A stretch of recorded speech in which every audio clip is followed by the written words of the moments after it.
വന്ദേമാതരം വിവാദത്തിൽ കോൺഗ്രസിനെതിരെ കടുപ്പിച്ച് ബിജെപി. വന്ദേമാതരത്തെ അപമാനിച്ചതിൽ മാപ്പ് പറയണമെന്ന് അമിത്ഷാ.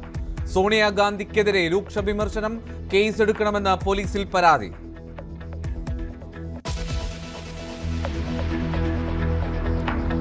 സ്വാതന്ത്ര്യദിന ചടങ്ങിൽ വന്ദേമാതരം ഒഴിവാക്കിയതിൽ സംസ്ഥാന സർക്കാരിനെതിരെ ബിജെപി. വി.ഡി. സതീശൻ നിയമസംഹിതയെ വെല്ലുവിളിച്ചുവെന്ന് രാജീവ് ചന്ദ്രശേഖർ. ദേശീയഗാനവും വന്ദേമാതരവും ഒരു മുസ്ലിമിനെയും ബാധിക്കുന്നില്ല എന്നും ബിജെപി സംസ്ഥാന അധ്യക്ഷൻ. കോഴിക്കോട്ടെ ദേശീയഗാന വന്ദേമാതര വിവാദങ്ങളിൽ നടപടിയുമായി പോലീസ്.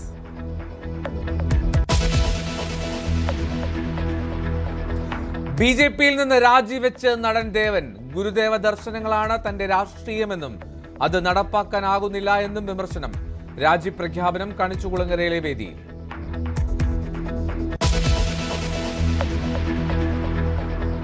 വിദ്യാർത്ഥികളെ തെറ്റിദ്ധരിപ്പിക്കുന്ന ഓൺലൈൻ സോഷ്യൽ മീഡിയ ചാനലുകൾക്കെതിരെ പരാതി. പോലീസ് മേധാവിയോട് നടപടിയെടുക്കാൻ ആവശ്യപ്പെട്ട് വിദ്യാഭ്യാസ വകുപ്പ്. പരീക്ഷയ്ക്കുള്ള ചോദ്യങ്ങൾ തരാമെന്ന് അവകാശപ്പെടുന്ന അക്കൗണ്ടുകൾക്കെതിരെ നടപടിയുണ്ടാകും.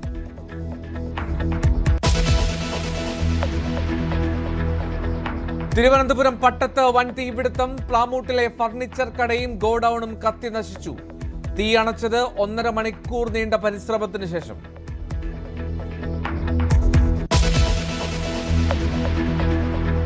മാർത്താണ്ഡത്ത് നഴ്സിംഗ് കോളേജ് കെട്ടിടത്തിന്റെ മുകളിൽ നിന്ന് ചാടിയ വിദ്യാർത്ഥിനി മരിച്ചത് നെയ്യാറ്റിൻകര കത്തിപ്പാറ സ്വദേശിനി അൻസിജി. അധ്യാപകരുടെ മാനസിക പീഡനം മൂലമെന്ന് ബന്ധുക്കൾ. കോതമംഗലം എം.എ. കോളേജിൽ അരുണാചൽ പ്രദേശ് സ്വദേശിയായിട്ടുള്ള വിദ്യാർത്ഥി മിച്ചി മിർപ്പു ജീവനൊടുക്കി. ക്രെഡിറ്റ് സ്കോർ കുറഞ്ഞതിൽ മനംനൊന്തെന്ന നിഗമനം. കാസർഗോഡ് മീപ്പുഗിരി സ്വദേശികളായ അച്ഛനും മകളും തൂങ്ങി മരിച്ച നിലയിൽ.